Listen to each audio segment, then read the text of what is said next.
கடவுளுடன் காலை வணக்கம்.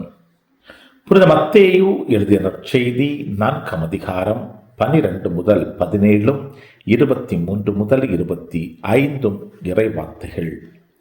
அக்காலத்தில் யோவான் கைது செய்யப்பட்டதை இயேசு கேள்விப்பட்டு கலிலேயாவுக்கு புறப்பட்டு சென்றார்.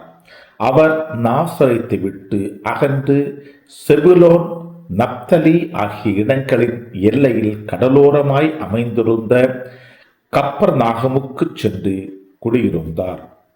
இறைவாக்கினர் எசையா உரைத்த பின்வரும் வாக்கு இவ்வாறு நிறைவேறியது. செபுலேன் நாடே, நப்தலி நாடே, பெரும் கடல்வழி பகுதியே, யோர்தானுக்கு அப்பால் உள்ள நிலப்பரப்பே, பிற இனத்தவர் வாழும் கலிலேய பகுதியே, காரிருளில் இருந்த மக்கள் பேரொளியை கண்டார்கள். சாவின் நிழல் சூழ்ந்துள்ள நாட்டில் குடியிருப்போர் மேல் சுடரொளி உதித்துள்ளது. அது முதல் இயேசு, மனம் மாறுங்கள், ஏனெனில் விண்ணரசு நெருங்கி வந்துவிட்டது என பறைசாற்றத் தொடங்கினார். அவர் கலிலேய பகுதி முழுவதும் சுற்றி வந்தார். அவர்களுடைய தொழுகை கூடங்களில் கற்பித்தார். விண்ணரசு பற்றிய நற்செய்தியை பறைசாற்றினார். மக்களிடையே இருந்த நோய் நொடிகள் அனைத்தையும் குணமாக்கினார். அவரை பற்றிய பேச்சு சிரியா நாடு முழுவதும் பரவியது.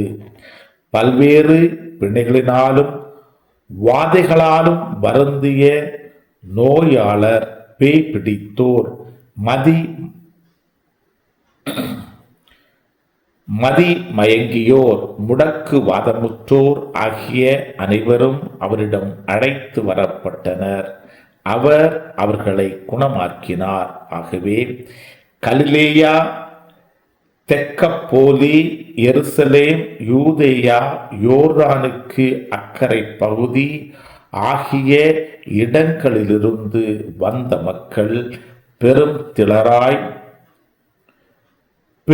திரளாய் அவரை பின்தொடர்ந்தனர். கிறிஸ்துவின் நற்செய்தி. இந்த நாள் இனிய நாளாக அமைய வாழ்த்துக்கள். சல சல சல சல் சலாச்சல், சல் சலாச்சல், பல பல பல புதுமைகள், பெருமைகள், இனிமைகள் இறங்கிய நல்ல நாள், ஒரு நல்ல நாள், நம் தேவன் தந்த நாள்.